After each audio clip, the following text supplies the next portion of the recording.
Hello friends, నేను రాజు. ఆంధ్రప్రదేశ్ రాజకీయాల్లోకి మరో కొత్త పార్టీ రాబోతుంది. ఆ పార్టీ పెట్టేది విజయసాయిరెడ్డి గారు.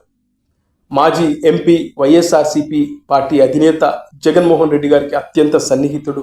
అదే జగన్మోహన్ రెడ్డి గారిని విభేదించి బయటకు వచ్చి నేను ఇక రాజకీయాల్లో ఉండను, నేను వ్యవసాయం చేసుకుంటానని చెప్పిన విజయసాయిరెడ్డి రీసెంట్గా ఒక సెన్సేషనల్ కామెంట్ చేశాడు. ఏంటంటే, నేను కొత్త రాజకీయ పార్టీ పెట్టబోతున్నాను, అలాగే కొత్త మీడియా సంస్థను కూడా పెట్టబోతున్నాను. ఇకపై నేను చంద్రబాబు నాయుడు గారు చేస్తున్నటువంటి తప్పులను అన్నిటినీ ఎత్తి చూపిస్తాను.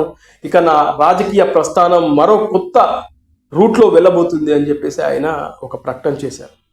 అంటే ఇది ఇప్పుడు ప్రస్తుతం అయితే పెద్ద ఎత్తున సెన్సేషన్. ఎందుకంటే నేను ఇక రాజకీయాల్లోకి రాను, నేను వ్యవసాయం చేసుకుంటానని చెప్పినటువంటి విజయసాయిరెడ్డి సడన్గా నేను కొత్తగా రాజకీయ పార్టీ పెడతాను, అలాగే నేను కొత్త మీడియా సంస్థను కూడా పెడతాను, ఇక చంద్రబాబు నాయుడు అలాగే వైఎస్ జగన్మోహన్ రెడ్డిపై నేను యుద్ధం చేస్తానని చెప్పేసి కామెంట్ చేయడం వెనకాల ఎవరున్నారు ఏంటి అనే రకరకాల ప్రశ్నలు, అనుమానాలు వస్తాయి.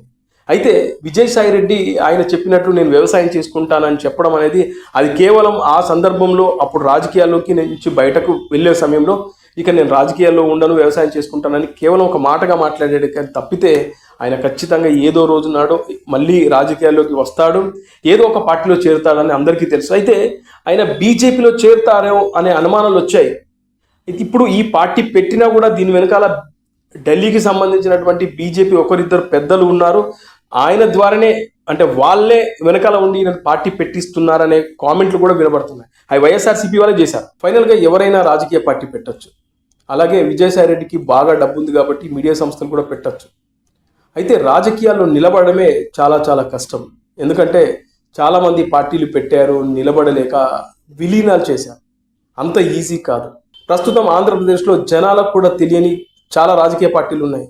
అందులో ఒకటి విజయసాయిరెడ్డి పార్టీ అవుతుంది తప్ప ఇదేదో మరో తెలుగుదేశం, వైఎస్ఆర్సీపీ, జనసేన లాగా జనాల్లో నిలబడే పార్టీ కాదు అనేది అందరూ మాట్లాడుతున్న మాట.